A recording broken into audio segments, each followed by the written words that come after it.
Welcome to Season 2 of Coexisting with COVID-19. I'm your host, Hanson Hossein, co-founder of the Communication Leadership Graduate Program here at the University of Washington. This is the UW's Office of Public Lectures special series that brings you the best of the university's expertise in a time of crisis. Special thanks to these entities for their support. In this episode, we'll explore risk. The pandemic continues to restrict our interactions with each other as we mask up and socially distance. We're craving normalcy more than ever. Are we willing to take more risks to do so?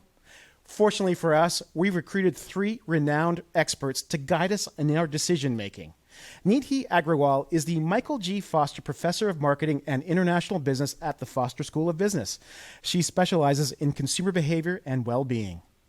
Linda Ko is the director of the Health Communication Research Center at Fred Hutch. Her research focus is on health communication within communities, especially marginalized ones. And Susan Joslyn is an associate professor of psychology at the UW. She has expertise in decision-making in uncertain situations, especially around weather and climate. Do you have questions for our experts? Email anytime during this episode to mayiask@uw.edu. And I'll be sure to incorporate those questions as much as I can into the conversation. Susan, Nidhi, and Linda, welcome. Thank you. Thank you. So we're trying to assess what our comfort level is around risk, especially now that we have introduced this incredible sort of life-changing pandemic into our lives. Susan, perhaps you can set this up for us. How has our perception of risk changed in the last few months? So what we've been interested in my lab is how people perceive risk around COVID. And so we've done surveys starting way back in late April. We had a launch in May and in June. And what we found is that people have a fairly good idea of what the relative risk is. So they know, for instance, that older people are more likely to die from COVID than are younger people. Younger people are more likely to return to health, to be asymptomatic. Older people are more likely to be hospitalized, but they also know that older and younger people are approximately equally likely to contract the disease and spread it to others. So given that, how much, they seem to have a pretty good understanding of the perception of the risk. Is anything particularly distorted because we're still learning as we go along, Susan? Well, one of the things that surprised us is that people seem to have a overestimation of the likelihood of their dying of COVID. So, for instance, the number of people who have died in the younger age group is less than 1%, whereas for older people, it's only about 8%, but people think it's somewhere between 30 and 40% chance. And we're not sure what's going on with that. It could be something called the severity bias, where we kind of automatically and unconsciously bump up the likelihood of events that are very severe or very bad, kind of a better safe than sorry strategy. That's interesting. Linda, you're very much on the front lines in your work, especially in communities in Eastern Washington, where there's some challenges around getting information. And so their perception of risk might be different as you're seeing that. What have you been seeing in connection to those communities? Yeah, so to answer that question, we have to understand a little bit about how we in public health understand how risk perceptions are shaped. And we look at it from a morphing of 2 ideas. The first idea is that people's perception of the severity of the disease and people's susceptibility of acquiring the disease. And those 2 ideas morph together in our cognition to create a perceived risk for self. But those perceptions are highly impacted by the environment in which we live, work, and play. So we need to look at risk within the context of people's social, physical, cultural, and political environment to get an accurate view. So in the beginning of COVID pandemic in February, most of the cases that were reported were clustered in the King County. So when we checked in with our community members, there weren't big concern. But as positive rates increased, especially among farm workers community, we saw that people's perceived risk increased, and more so, and more people were wearing masks.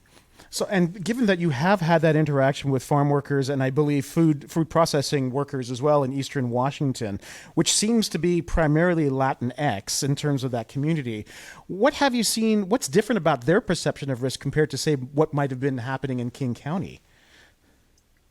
So the overestimation of a person's risk is very well documented in the literature. So I agree with Susan on that.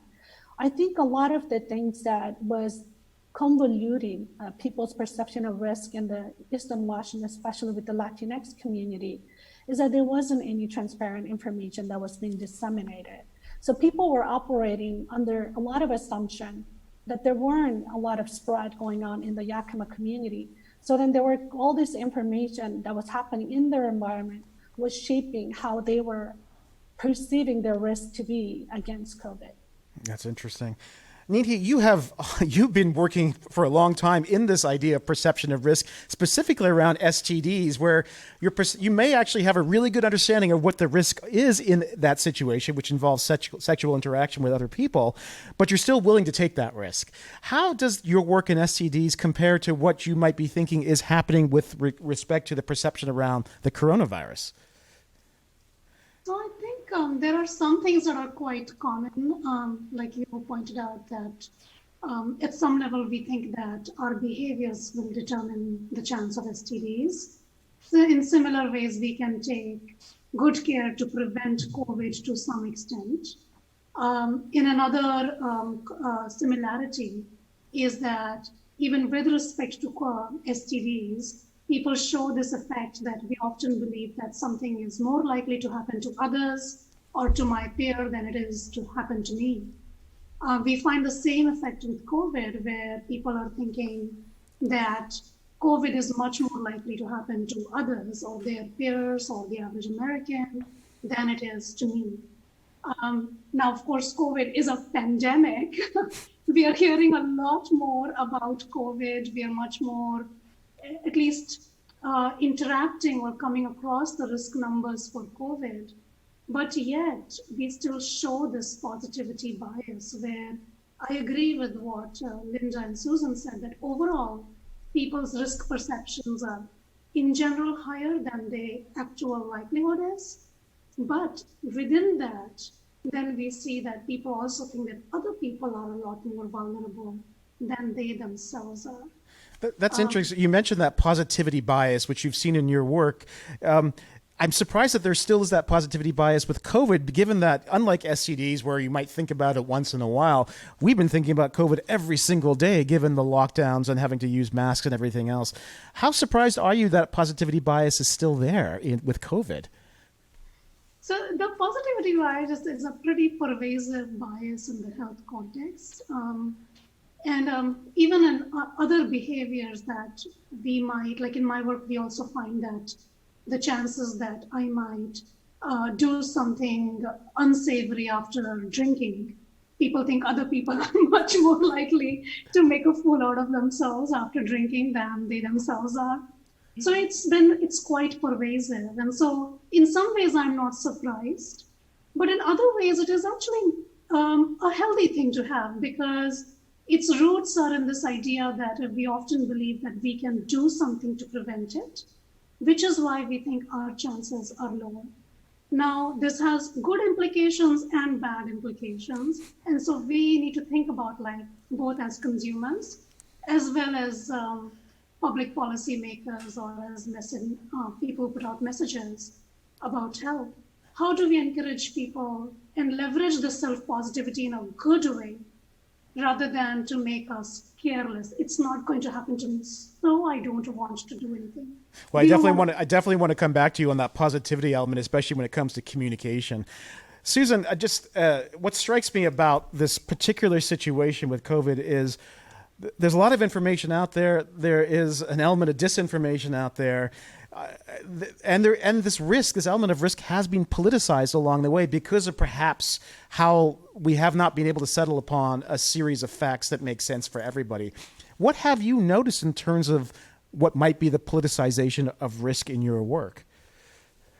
So that was a question we were really interested in early on. And So we've asked people in our surveys whether they identified as liberal or moderate or conservative. And we expected to see that conservatives would perceive less risk than would liberals, but that wasn't the case. In fact, early on, conservatives thought that they were slightly more likely to die or be hospitalized than were liberals. So they have very similar risk perception.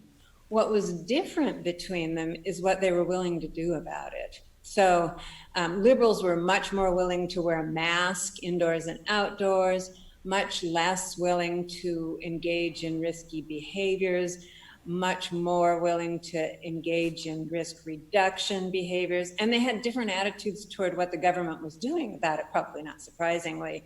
So conservatives thought that the government was overreacting, that the danger was exaggerated, that we should get back to normal as soon as possible. But it wasn't because they had different risk perceptions.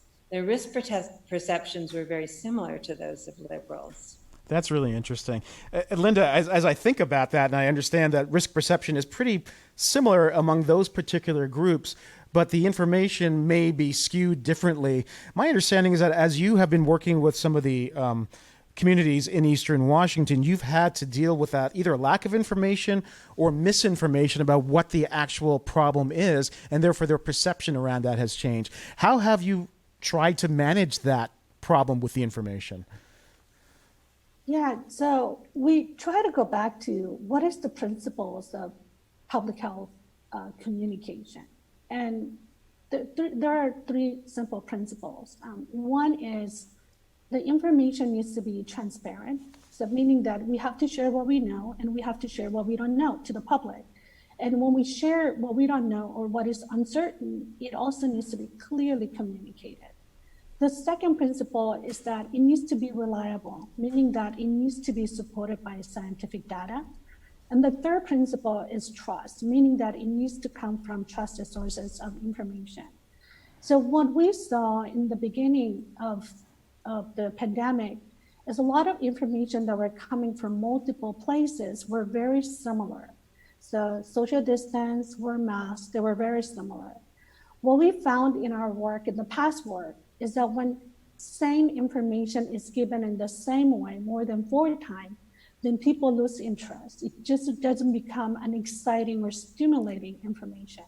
So when we saw that there was misinformation or incorrect information, false information, rumors, and conspiracy theories spreading in Eastern Washington, we sat down and we said, okay, let's go back to the principles of public health communication and then create messages that are transparent in terms of what we know, reliable, so backing it with the data, and then make sure that we put a stamp between of the Fred Hutch to make sure that it's coming from trusted sources.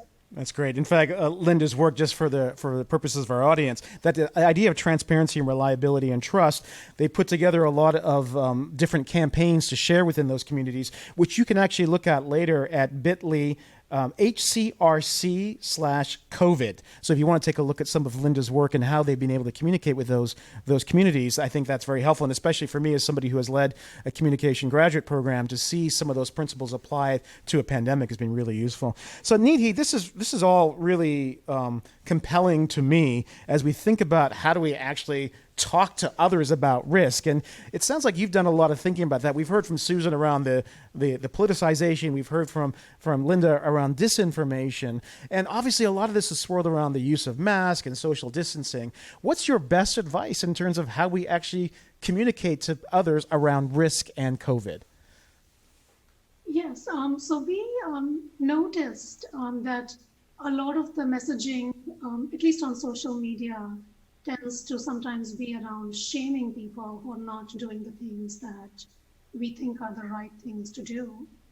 And so we designed a study where we showed people messages, a social media post that was either shaming someone that is not social distancing or is praising someone who's doing the right thing and is social distancing. And we found that overall, praising has a much more positive effect and shaming has a negative effect.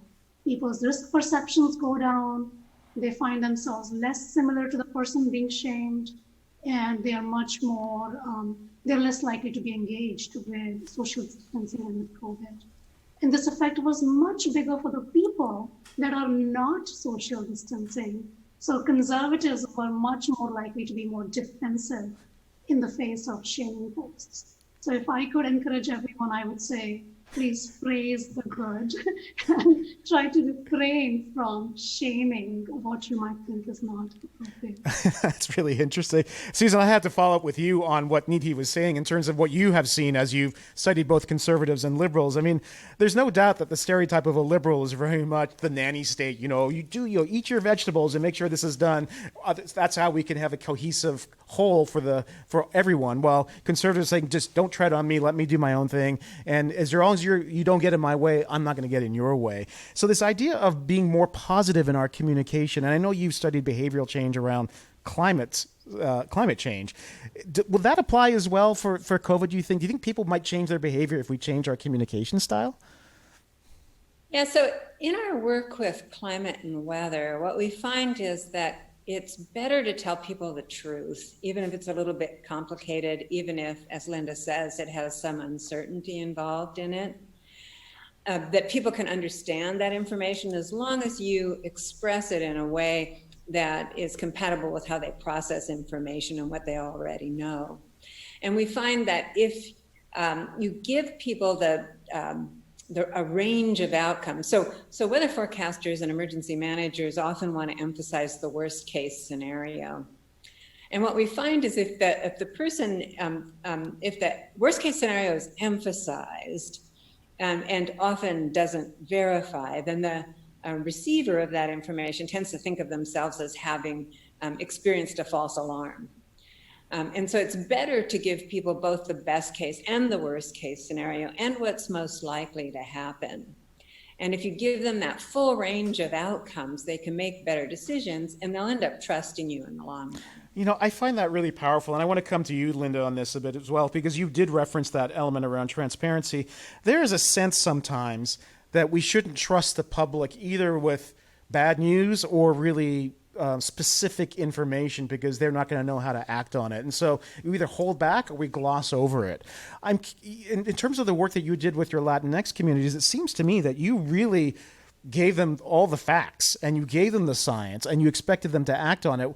So there is that transparency and you're also trusting them to think and make decisions accordingly, which goes against the grain of how we typically do these things. How have they reacted to these campaigns when you did trust them and you did get that transparency? Yeah, so we share the information. So we have an advisory board of community members. So we share with them, and then we ask them to share with the community-based. And these are representatives from community-based organization. So they are pretty much the leaders of the communities. And then we ask them to share with other members of the community, whether people that they serve, their clientele, or other community organization in their county. And they have contacted school districts so that this message can be posted into school Facebook and people will have this type of information. I think we tend to underestimate people's ability to process information. Some people process information by being with rational information. They need rational information and they need to think about information to process it. And or some people react to emotion, which I think it was something that was shared by Susan and Nidhi. But we also need to be not conflating people's ability to process information with health literacy or numeracy.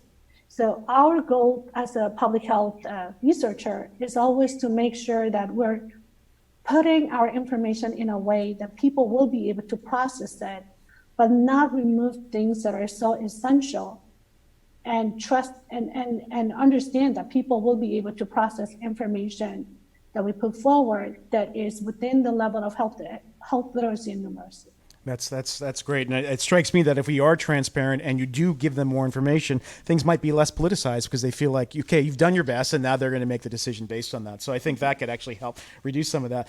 I'd like to, one of the things I try not to do with my kids is tell them to be careful. Instead, I tell them to assess the risk. And so we'd like to see whether there are any best practices around assessing the risk currently, or at least risk perception. And we've actually gotten a couple of questions. So I want to put this question out and see which of you would be comfortable answering it. This question is, how should high-risk individuals address risk when living with non-high-risk individuals in their household? So it's less about maybe understanding what the risk is, but maybe communicating that risk, especially when you're living in the same confines and you obviously know each other and there is an element of trust. Is anybody, which of the three of you would like to address that particular question in terms of risk within the household and communicating around it? I can take that, Hanson. Okay, Susan. So I think what's really interesting about these kinds of decisions that is different from other kinds of decisions that we make is that we are making decisions on behalf of ourselves, but we're also making decisions on behalf of other people. So because if we become ill, then we might pass it on to other people. So there are extra layers on this kind of decision making that is kind of unusual in a sense. And what we know about that is that when making decisions on behalf of others, some of the research suggests that people are more risk seeking. Other research suggests that people are more risk averse. So it's something we really need to understand better. But I think from an individual's perspective, you have to think about the overall cumulative risk that your actions are taking on behalf of yourself and others, and try and keep that as a minimum. And so when you do that and you want to say it's an elderly parent living in the same household, what would be the best way to talk to that person in terms of the level of risk that you are bringing in, or how you can connect to them? Is there a way to speak to them, or is there a way to assess it in a way that they feel comfortable? Well, that's a different kind of psychologist, Hanson. That's a clinical psychologist. Okay. I'm a cognitive psychologist. That's fine. But I think we should be transparent about it. I think we should. It's an awkward situation, but I think we need to be able to ask people what kinds of risks they've incurred and be sure that we tell them as well. Okay. Well, no, I appreciate you taking that on. Nidhi, I'm just thinking on a day-to-day basis, as people think about going grocery shopping or getting their hair cut, and they're worried about being confronted by others around the risk, or actually taking on the risk. Are there any best practices around that they should be applying in their thought process? And I recognize that you can't really talk to what the real risk is around COVID and getting COVID. But as we've been talking about here, a lot of this is about the perception of risk. So I'm curious if there's any advice you might be able to provide to the average person as they go about their daily lives and try to say, I really want to be normal again. Yes, I think we all empathize with the difficult trade-offs we are making all the time and over time now. So I think while there is not explicit research addressing that for COVID yet that I've seen, I think we can learn a lot from the general idea that consumers make trade-offs all the time, right? We make risky decisions and we are trying to address the benefits and costs of something. So in that case, what I would say is that if something is really worth it for you, for your mental health, for the things that you need to do, be as careful, take the precautions that you can, wear your mask, whatever is recommended, and then do that thing, but don't make it a casual decision. What worries me is when we make this normal to take these risks. Instead, we should treat these risks as a very serious trade-off that we are making, and then make it worth your while, right? So if I give this advice to my students all the time, that in marketing, if you're going to spend money on something, really believe that it was going to make you happy or confident or well off, right? If you're going to spend it, then get the most out of it. So the same thing, if we are going to spend our risk here, then go and do it on something that you truly care about, for your mental health, for the people that you love, but don't do it as a casual thing. That's great advice, especially when these are truly life or death decisions. Linda, with the people that you work with, or you study sometimes don't have the luxury of this choice. You know, they're on the low end of the economic spectrum. They've come from another country to do this work. What have you seen in terms of their ability to sort of say, you know, I've had enough of this, I'm going back? And also the fact that they are being considered essential workers and to a certain degree being forced into these risky situations, whether they like it or not. Yeah, so some communities are definitely more vulnerable than others, and that has been true with farm workers communities because the pandemic switched their work from the status of not being considered essential workers to essential workers, right? And so they are working through the pandemic, and early in the pandemic, many of them worked without personal protective equipment, and many did not have the benefits of paid sick leave, impacting their ability to socially isolate after receiving a positive test result. But Washington State, our state government, has tried to address some of these concerns and have released a couple of legislature to be able to support sick leave among farm workers. I think the impact of the pandemic on people's larger issues like food insecurity, housing insecurity, employment insecurity, and financial insecurity cannot be overstated. The other thing that we're seeing for the communities that we work with in Eastern Washington is that people are getting very tired, that we're still where we are, and they're unable to go out and connect with people.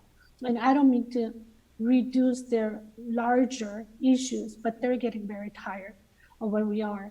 What makes this more complex is that not only have COVID-19 magnified their stress, but also affected their ability to engage in coping strategies to reduce stress because of isolation and community containment. Although we can encourage people to use phones and video conferencing as they are available and then learn new ways to interact with people, it's still something that people need to adapt to and get used to. And even as we begin to get used to this, what we're all looking forward to is when we finally have that vaccine. And there's been a lot of conversation this week about that it probably in all likelihood won't happen at least until next year. And Susan, I am curious because there seems to be so many parallels with the pandemic and some of the work that you've done around climate change, because there's also, like, even once we do have this vaccine, will people trust it? We have that anti-vaxxer movement that's prevalent not in the United States, but also around the world. And people just won't, there'll be information, there'll be misinformation, there'll be doubting around it. So what can we expect based on your work when that vaccine is available from the point of view of people thinking about risk and whether we're going to have wide-scale adoption around it? And that's a really good question. And that's one of the questions that we're going to ask in our next wave of the survey, because at present, I don't think we know. It's possible that there will be a lot of pushback from it, but at this point, I can't say that I know what's going to happen. Okay. Well, Nidhi, I must ask you then, like, once that vaccine is available, and you being a marketing expert, what would be the best way for public officials to incentivize or encourage people to get that vaccine as soon as possible without doubt or conspiracy theories? So I would say that one of the things that people can do is to communicate with a lot of transparency and try to get as many trustworthy voices to talk about it as possible. I think most people are the people that would trust the vaccine or those voices and the science, and assuming that the science is supportive and clearly communicated. Those people would likely use the vaccine, although there are significant logistical challenges to giving out the vaccine very quickly too. I think the other end, like the anti-vaxxers or the people that are on the receiving end of misinformation about it, I think that we will have to kind of think about separate set of strategies to think about how do we combat that information, or how do we provide information about risks and benefits of the vaccine so that people are willing to take the risk because the benefits are worth it. But this will be an interesting challenge that faces us from a marketing point of view, for sure. And Linda, from a health communication point of view, what might you adapt from your principles that you shared with us around transparency, reliability, and trust when it comes to communicating around the availability of the vaccine and to go get it as soon as possible? Yeah, I feel like just one campaign might not be sufficient. I feel like we need to build a coalition around this, and we need to build an infrastructure to be able to get the vaccine fast to the more marginalized community, because they usually get it last. And we need to understand, and I think one thing that I think many of us learned through this pandemic is how slow how our society and our institution has been structured to respond very slow to something like COVID that is going very fast, right? So we're not moving in a fast lanes when the COVID-19 and the spread of misinformation is spreading extremely fast. So I'm hoping that we can look at some of these things that we have done so far with preventive measures and testing, and we can identify what are some of the elements that are working. And when I say working, I'm thinking about two things. Are we making things available to people? And then can people access those things that we're making available? So, and through that, maybe we'll be able to understand a little bit more about what's working and then repurpose that for vaccine infrastructure. That's so true. And we started this whole series back in the spring, with the first one being around misinformation, and that the medical pandemic or the health pandemic was paired with the misinformation pandemic. And it's clear that as we're talking about risk with you three, that information and the lack of information and access to information is so essential to how we take on risk and perceive risk. And I really appreciate you helping us understand that. We all crave normalcy. We want normal to return to us as soon as possible. And I just want to put this out there to the three of you. What do you think the new normal will look like in terms of risk? Many people believe that over the last 50 or 60 years, this consumer society of ours has gotten very uncomfortable with risk, and therefore we've put it out of our lives. And now all of a sudden we're confronted with it in a very big way. So might we want to be or more comfortable with more risk moving forward, as our new normal is not the same as the old normal? Would any of you like to respond to what you think what that normal might look like in, say, a couple of years from now?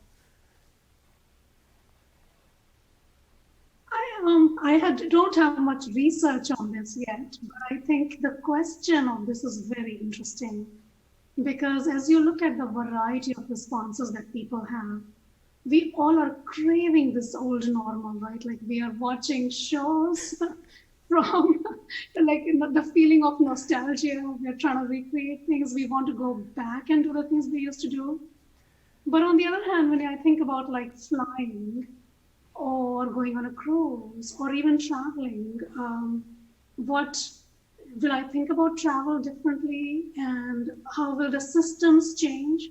Because consumers not only respond to risk, but they also respond to how the system responds to risk, right? So how will our experience of travel change? What kind of things that we will want to be put into place so we have confidence that we are safe?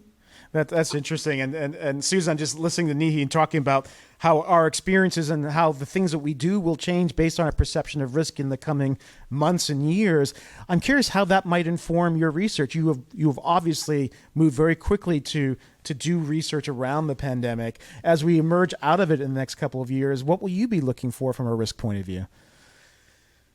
Well, I think that a lot of the principles that we found to be true in the context of weather and climate, that people can understand a lot more complex information than scientists give them credit for, as long as it's explained in a way that takes into account how they process information and how they think about it. I think all of those principles apply to this situation as well. I think there are a lot of differences that are very interesting and that we need to explore more. So for instance, the fact that we now have kind of incomplete information about risk, the fact that things are constantly getting updated, that advice is being changed based on new information that comes available, the fact that we're making decisions not only on behalf of ourselves, but on behalf of others. All of those are really interesting new questions that apply to this situation that will be interesting to study, I think. Yeah, absolutely.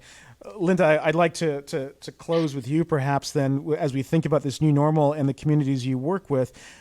Obviously, being in food processing and in cultivation, this affects our food security as well. What do you think your new normal will look like as you continue your work with these communities and they begin to perhaps think about whether this risk is worthwhile and as that risk changes for them as well? Yeah. So for the farm workers community that we have been working, we have probably seen a lot in the news about the things and the issue that has been happening in the community. And as I said, that risk perception are shaped by context. So some of that has shaped their context.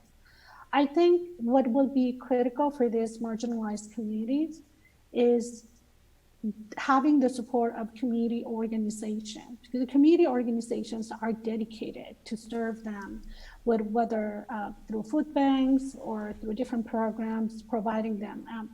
In looking at some of the data from some of this marginalized community, the only way that they're getting food this day is through food banks.